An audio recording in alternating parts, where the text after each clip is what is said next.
Muy bien, pues estamos ya en la lección número 5 de nuestra escuela sabática sobre Isaías. Contentos de estar juntos de nuevo. Bienvenidos. Bajo la luz. Bajo la luz. De la palabra. De la palabra, muy bien, qué bueno, qué bueno. Y sin mascarilla. Eso es Ahora, si queréis no llevar mascarilla, os venís aquí a grabar alguna cosita que siempre es agradable entre convivientes, ¿eh? Sois familia. Muy bueno, muy bueno. Bueno, otra cosa que nos permite no llevar mascarilla es estar con el Señor. No hace falta llevar otra máscara, ¿no? Otra mascarilla, disimular. Ante el Señor podemos estar desnudos como somos. Más vale. En fin, metafóricamente hablando. Noble príncipe de paz. Qué bonita esta lección. Texto de memoria. ¿Por qué un niño nos es nacido, hijo nos es dado y el principado sobre su hombro? Y se llamará su nombre admirable, consejero, Dios fuerte, Padre eterno, príncipe de paz. Isaías 9:6. Para mí es emocionante leer esto. ¿Cuántas cosas podríamos decir de Jesús? Yo no sé. A mí se me agotan los adjetivos. Llama la atención príncipe de paz, que es un poco la expresión que da cobertura a este tema, y pensamos en la paz. El dato que da la escuela sabática es escalofriante. El mundo ha estado en paz solo un 8% del tiempo, según los datos desde los primeros registros históricos. En estos años se han roto 8.000 tratados. Durante el medio siglo posterior al final de la Primera Guerra Mundial hubo 2 minutos de paz por cada año de guerra. ¡Qué barbaridad! Qué fuerte. Qué fuerte. Guerras y rumores de guerras, pero es que claro, la paz en nuestro mundo se maneja a base de enseñar los dientes, ¿no? Si tienes los dientes de hierro, como la fiera de Daniel, sí, das un poco más de miedo, pero no es así como Dios nos lo propone. Aplicándolo en nuestros días, la bomba atómica, ¿no? La bomba atómica, vemos sí. Ahí como justamente hay varios países intentando conseguir la bomba atómica para que sirva como elemento disuasorio frente a otros que están intentando invadir su país. Es curioso, ¿no? Cómo defendió justamente el doctor Robert Oppenheimer que fue el que de alguna manera supervisó la creación de la primera bomba atómica, que dijo, cuando le preguntaron en la Comisión del Congreso de Estados Unidos, le preguntaron justamente si había alguna defensa a favor de esa arma tan destructiva. Dijo, sí, la paz. La paz. Ese bien tan codiciado, ¿no? Ese bien tan codiciado. Qué cosas. Es verdad. Nos viene a la memoria el texto de Juan 14 y versículo 27, que es una preciosidad. La paz os dejo, mi paz os doy. No os la doy yo como la da el mundo. Que no se turbe vuestro corazón ni se acobarde. ¿Qué valor tiene esto en este tiempo que vivimos? Porque en el tiempo de Acaz y Ezequías habían estos momentos de turbulencia política y de imperios que quieren comerse unos a otros o de reinos. Hoy también vivimos una época muy violenta. Y el Señor nos dice, no se turbe vuestro corazón. Que es como que suena muy fácil decirlo, ¿no? Sí, eso digo yo. No se turbe vuestro corazón ni se acobarde. Me gusta esa expresión, ¿no? Hay que ser valientes para vivir. No os acongojéis. No os acongojéis, sí. La paz que da Jesús. ¿Cómo? Esto me salgo del guión, ¿vale? Porque más o menos llevamos... ¿Cómo experimentáis vosotros la paz? Cuando estáis con el Señor, cuando oráis, cuando leéis la palabra, ¿cómo describiríais esa? Porque la palabra paz encierra mucho, ¿no? Pero ¿qué más podríamos añadir? Pues para mí describir la paz con el Señor es estar en un momento crítico de estos que nos llevan a los seres humanos al límite, de nervios, de incertidumbre, de inquietud, de ese desasosiego que te produce ansiedad al máximo, y buscar al Señor, pedirle paz y sentir dentro del pecho esa tranquilidad, ese suspiro profundo que te llena los pulmones y que no es que tú estés autosugestionándote, sino que te das cuenta de que es algo externo a ti, ¿no? Que es algo que te inunda, que te invade. Y eso, experimentarlo es algo impresionante, ¿no? Es verdad, ¿eh? Para mí la paz, desde luego, tiene un punto claro en mi vida, ¿no? Yo recuerdo el momento más triste de mi vida, cuando justo acabamos de enterrar a mi esposa. Ahí es cuando yo quería quitarme la vida, no quería absolutamente nada más de este mundo. Y en el entierro en el que también estabais vosotros, en ese momento tuve mi encuentro personal con el Señor, y fue cuando Él puso una paz que jamás antes había disfrutado. Hasta el punto que secó mis lágrimas, secó hasta la congoja que llevaba durante 2 días hasta que se produjo. Yo estaba a tu lado. Y ahí estaba yo, estaba tranquilo, estaba en paz, y al revés. Yo estaba un poco pensando, pero tienes que llorar, a tu alrededor está en el entierro más de 1000 personas, todo el mundo con pañuelos, todo el mundo sonándose, todo el mundo, y yo estaba tranquilo, decía, no, llora, que van a pensar que no la querías, llora. No me salía, tenía una paz. Además recuerdo el momento del antes y el después, o sea, es como un hito que marcó en cuestión de segundos el minuto anterior y el minuto posterior. Sí. Es así. Ahí delante del féretro, sí, señor. Fue un milagro, ¿eh? En casa estábamos comentando, madre mía, qué mal está Dani, está para que lo vea un especialista, qué tal. O sea, te veíamos como ido en tu mundo y es absolutamente roto. Claro, sumido en su pensando, tristeza. Madre mía, claro. Pero es que ocurrió un milagro. Es así cuando Dios llega a nuestra vida. Tal cual. Este ejemplo es muy cercano a nosotros, lo vivimos con mucho dramatismo y con mucha paz también, ¿no? Es que es la palabra, ver ese cambio y decir, es posible. Yo nunca antes lo había vivido, desde luego fue algo increíble para mí y luego marcó un antes y un después. Eso es la paz que Dios ofrece. No como la que el mundo ofrece, una paz que sale de dentro. Sí, es que no... Esto hay que vivirlo, así que invitamos a los que nos escuchan, si no son de nuestro entorno creyente, que lo prueben, ¿no? Que lo prueben, que lo experimenten, que lo pidan. Nos enlaza esto con la idea de Jesús cuando dice, yo soy la luz del mundo. Es que se enciende una luz, es que de repente las cosas se ven de otra manera, es que te cambia la visión de las cosas, es realmente una luz. Imposible describirlo, pero es un proceso, a veces llega... A ver, es un proceso, pero en ese caso llegó... Porque hacía mucha falta. Porque hacía mucha falta. Cuando lo necesitaba. La luz deslumbradora de Dios con nosotros, ¿no? Es una expresión que encontramos aquí. Mira, hablando de esto, es un detalle que nosotros hemos comentado también fuera de cámara. Si alguien nos preguntara de qué nos ha librado Jesús, ¿qué le diríamos? Pues para mí es algo que veo con perspectiva, ¿no? Porque hay momentos en la vida donde uno no es capaz de ver en ese momento el por qué el Señor te está llevando por otro camino.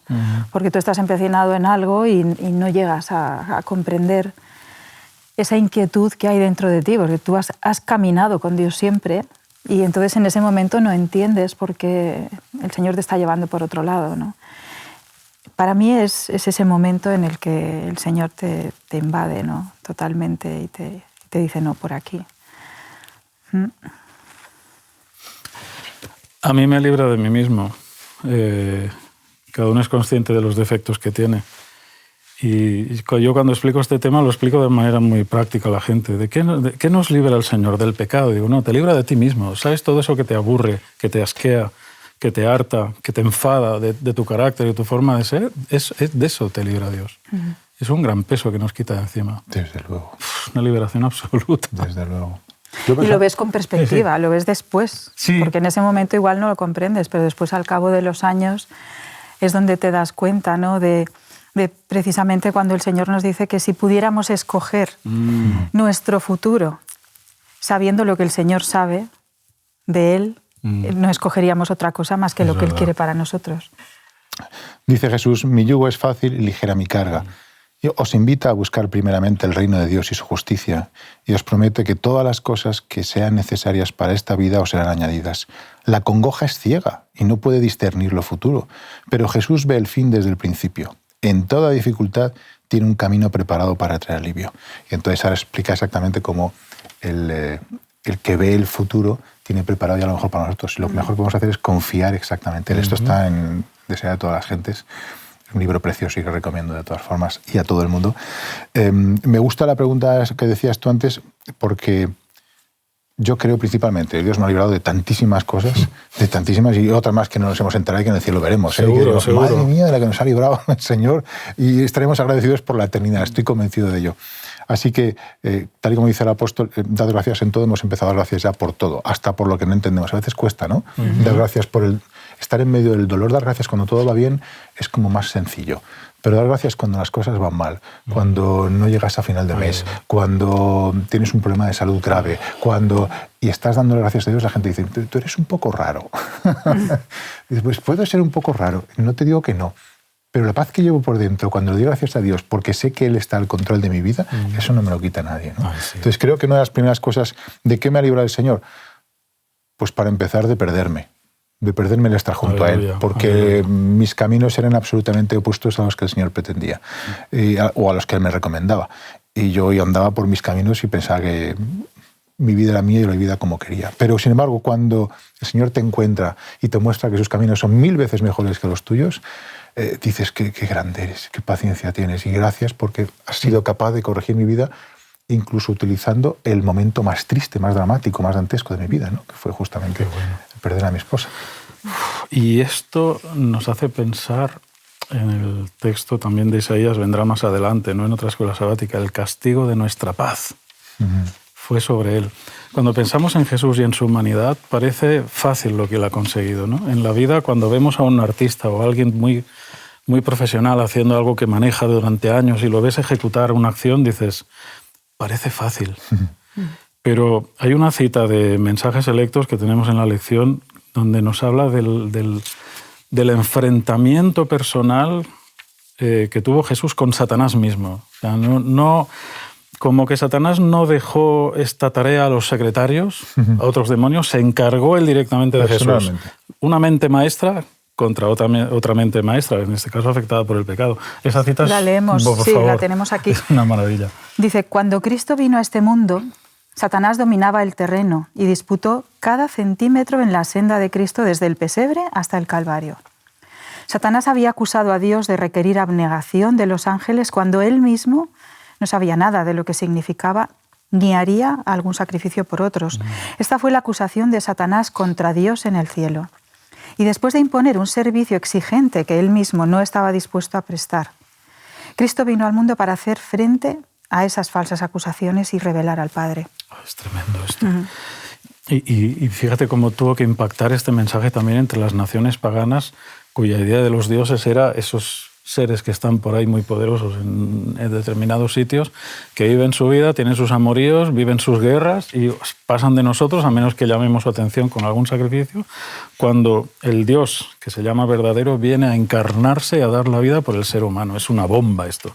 Pero es que este mensaje a veces ni los creyentes nos damos cuenta, ¿no? ¿Cómo podemos hablar de lo que Jesús ha hecho por nosotros sin que nuestro corazón palpite? O sea, no puede ser. No puede ser. Satanás disputó cada centímetro. A veces nosotros hablamos, ¿nos parece que a veces somos un poco pretenciosos? Hablamos de Satanás, que es la parte por el todo, ¿no? Satanás y tal, pero yo no soy tan importante para que se ocupe Satanás de mí. Me tiene encargado un ángel, un demonio, un ángel caído, un demonio que me da 1000 vueltas y que me va a hacer caer cuando se lo proponga. Si me impusieran a mí a Satanás como agente tentador, no sacaba uno adelante. Sí, con Cristo. Pero no somos tan importantes. Cristo sí era importante. Era el que encarnaba el bien y el que encarnaba el mal. Esta fue la lucha definitiva. Y se encargó Satanás mismo. Es que esto no lo dejó a nadie. Esto fue él, ¿no? Esto, para que luego digan, que Jesús tenía tal, que si era hijo de Dios, que si ventajas. Te digo yo que si Satanás se ocupara de ti y de mí... No durábamos nada. No durábamos nada. Madre mía, es que esto a veces escapa. Me ha gustado mucho poderlo comentar. Lo que pasa es que si Dios está con nosotros... Bueno, ¿quién contra nosotros? Claro. Ahí, aleluya. Amén. Bueno, es que todo se afronta de una manera más serena, ¿no? Para mí la palabra que lo define es serenidad. No tiene nada que ver esa crispación con la que afrontamos los seres humanos muchas veces las situaciones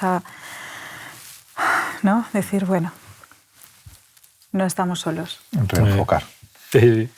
La lección nos habla otra vez del libre albedrío.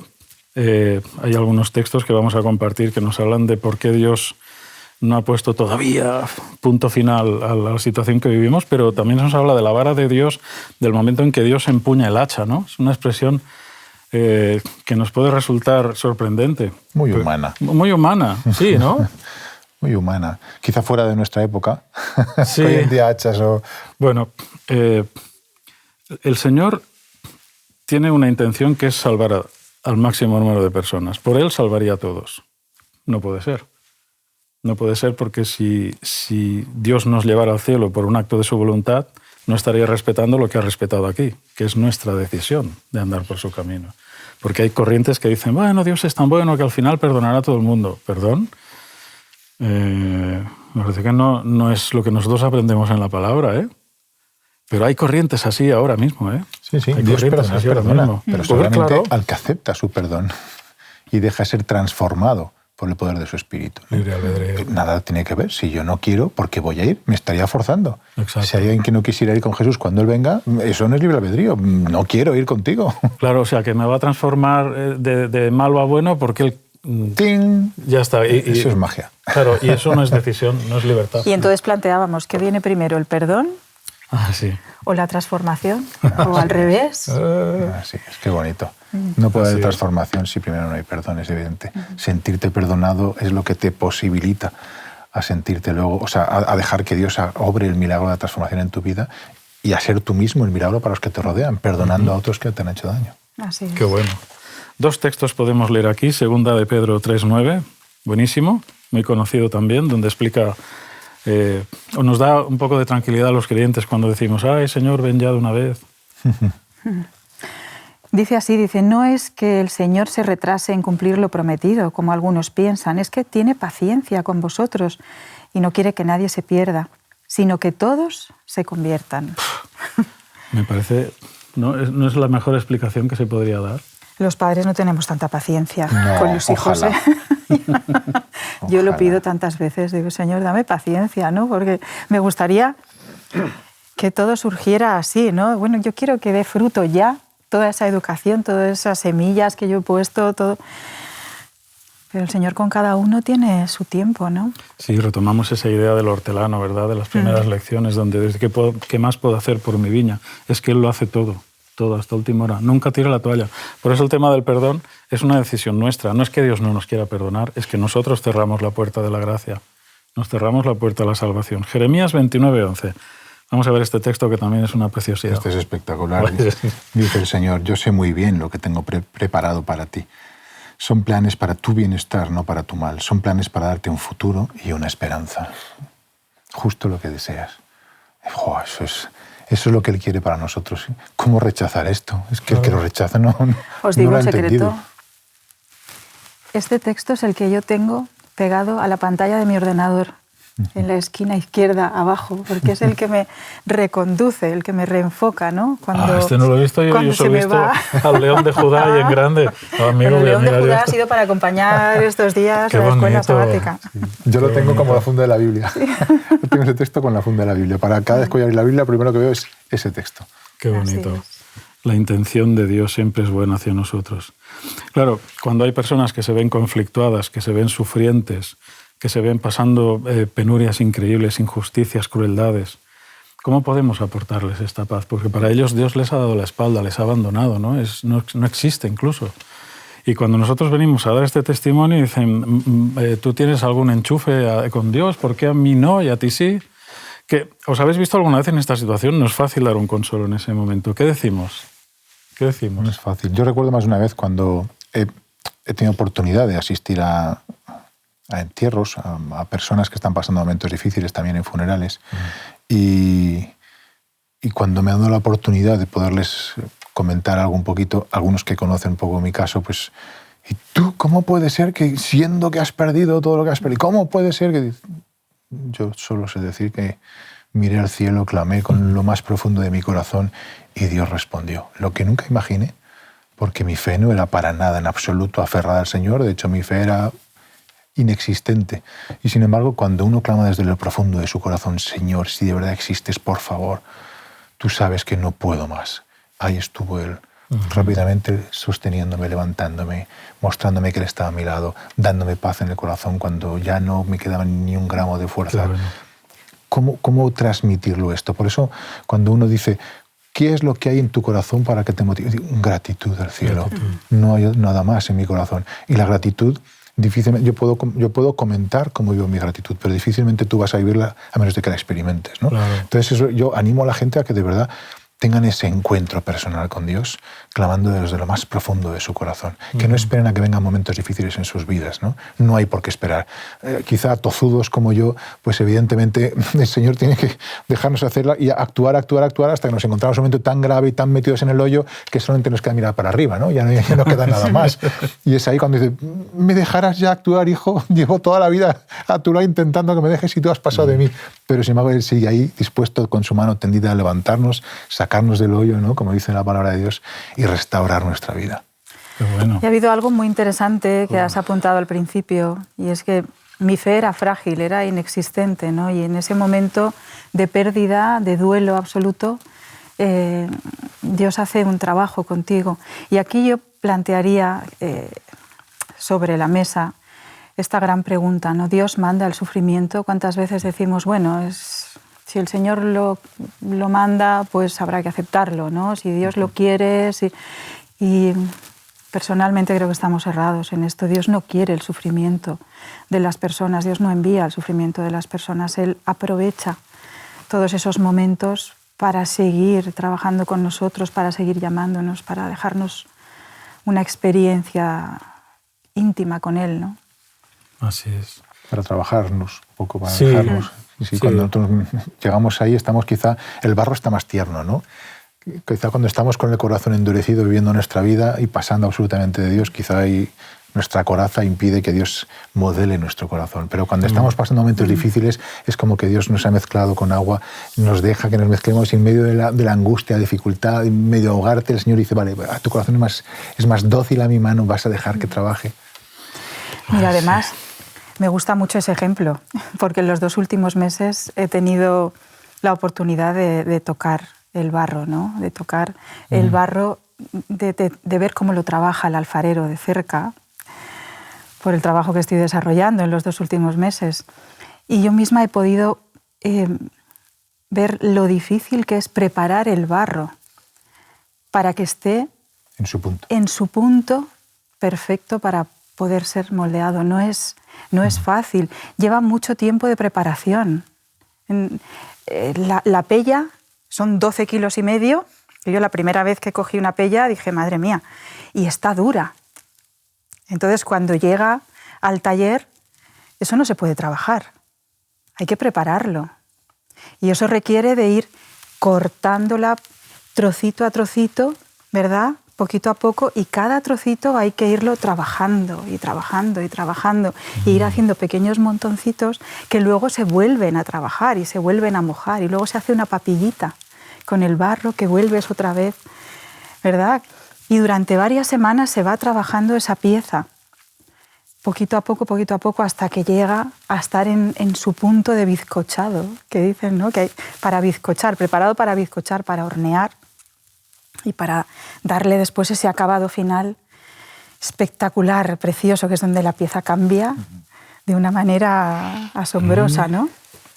Es un proceso muy bonito que lleva unos meses haciéndome pensar. Yo creo que el Señor me estaba preparando. Sí. En manos del alfarero celestial. Sí. El Señor aprovecha todo, cada experiencia en nuestra vida para hacernos pensar. Lo más bonito es que Jesús también pasó por ese proceso como ser humano, ¿no? Jesús, Mesías, y hay gente que lo hace tan lejos de la humanidad que lo hacen perfecto desde que Jesús, dice Hebreos, que por lo que padeció aprendió la obediencia. Él tiene que llegar a un momento también en su vida crucial cuando tiene que decidir si obedece a Dios o lo deja todo y encima no hubiera pecado, porque no tenemos ningún derecho a la salvación. Padre, si es posible, pase de mí esta copa. O sea, sudar sangre, es que esto no... Hasta 3 veces. Pero si ha hecho tu voluntad, es el momento de la decisión. La paz que nosotros tenemos ahora, ¿no? Que nos habla del reino que viene, la consigue Jesús a base de mucho sufrimiento. Y es ahí donde podemos empatizar con la gente. Jesús ha pasado por todo y ha venido aquí a sufrir como tú estás sufriendo. ¿Te cuento sobre Jesús? Y eso la gente necesita escucharlo. No conocen ese tipo de detalles a veces. Sí, pero entrar en ese sufrimiento. Jesús ha pasado por ese sufrimiento para acompañarme, porque no tenemos un sumo sacerdote incapaz de compadecerse por nosotros, sino uno que fue tentado en todo, como nosotros, pero sin pecado. Ese es un mensaje muy poderoso, ¿no? Para la gente, me parece genial. Podríamos destacar algunas frases que son muy profundas. El Señor es salvación, no solo hace salvación, se hizo hombre y habitó entre nosotros, no solo hace la paz, Él es nuestra paz, se hizo pecado por nosotros, Madre del Amor Hermoso. Aquí entramos en esa idea del deseado de todas las gentes. Cita del deseado de todas las gentes, válganos la redundancia, la tenemos en la Escuela Sabática, página 33. ¿La podemos leer? Sí, dice así. El corazón del Padre humano se conmueve por su Hijo. Mientras mira el semblante de su niño, tiembla al pensar en los peligros de la vida. Anhela escudarlo del poder de Satanás, evitarle las tentaciones y los conflictos. Pero Dios entregó a su Hijo unigénito para que enfrentase un conflicto más acerbo, a un riesgo más espantoso, con el fin de que la senda de la vida fuese asegurada para nuestros pequeñuelos. En esto consiste el amor. Maravíllense, oh cielos, asómbrate, oh tierra. Se nos queda corto el tiempo. Cosas que queramos destacar, que queramos recalcar, que queramos dejar como un tesoro de pensamiento para los que nos han acompañado en el estudio de esta lección. A mí me encanta poder acabar, por lo menos el trocito leyendo también una cita esta maravillosa. Nos vale. Que estás aquí, dice: Jesús vela sobre ti, tembloroso Hijo de Dios. Estás tentado, Él te librará. Eres débil, Él te fortalecerá. Eres ignorante, te iluminará. Estás herido, te sanará. Amén. Venid a mí, es su invitación. Cualquiera que sean nuestras ansiedades y pruebas, presentemos nuestro caso ante el Señor. Nuestro espíritu será fortalecido para poder resistir. Se nos abrirá el camino para librarnos de estorbos y dificultades. Oh, qué maravilla. Es de estas cosas que resume un poquito esa paz, ¿no? Que era un poquito el tema de esta semana, la paz. La paz. Sentir cómo Dios está dirigiendo tu vida, cómo es Él que está al frente, cómo tú no tienes que tomar, sino dejar que Él lleve y tú solamente aferrarte a Él con todas tus fuerzas para que nada y nadie te separe de Él. Eso hace que en tu corazón haya paz. Algo que no se compra ni con oro ni con plata. Qué bueno. Así es. Qué bueno. Bueno, yo me quedo con la descripción del Padre Eterno. Para mí, que perdimos a nuestro papá muy jóvenes, esa figura es única, ¿no? Sí. Vaya. Yo solo digo, añado una cosa, y he traído un libro que me gusta mucho, Jesús siempre y más, 1000 opiniones sobre Cristo. Un libro recogido, un recopilatorio hecho por Rafael de Andrés. En segunda edición lo tengo, donde habla de opiniones de Jesús de todo tipo de personas, desde ateos hasta musulmanes, hasta tibetanos, budistas. Quiero decir, actores, políticos, filósofos.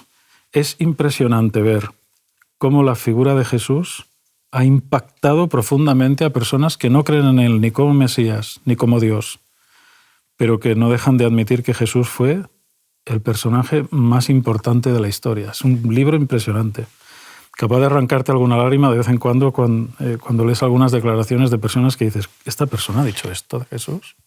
Asombroso. El deseado de todas las gentes, noble príncipe de paz. Bueno, la lección de la semana que viene tiene también un título que pone el dedo en la llaga, jugar a ser Dios. Así que quedamos citados para la lección de la semana que viene. Ha sido un placer estar con vosotros y disfrutar un ratito más. Igualmente. Te invitamos a tener una experiencia más allá del sábado, convirtiendo tu unidad de acción en una iglesia hogar en donde la Biblia, la oración intercesora, la fraternidad y la testificación sean vuestro estilo de vida. Así, experimentaremos un poder renovador en la iglesia y en el cumplimiento de la misión. Que Dios te bendiga.